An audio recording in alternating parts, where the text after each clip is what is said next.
হৃদয়ে কেৱল তোমাকেই বিচাৰে।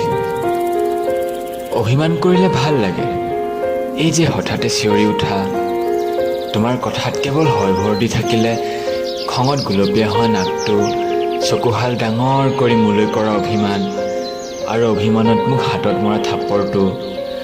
ভাল লাগে ভাবিলে আমাৰ এই সময়বোৰ। চেলফি উঠিব খুজিলে বৰ ভাল পোৱা ন? কিন্তু উঠিমকৈ যেতিয়া মন নকৰোঁ, খঙত কণ্টগ্ৰাম হোৱাৰ সময়খিনি মোৰ যে সবাতোকৈ প্ৰিয়। তোমাৰ নিলগত নিতৌ থকাৰ প্ৰয়াস কৰোঁ, কাৰণ হৃদয়ে যে কেৱল তোমাকেই বিচাৰে। इश्क इश्क सा मेरे रूह में आके बस जा, जिस ओर तेरी शहनाई उस ओर मैं भागूं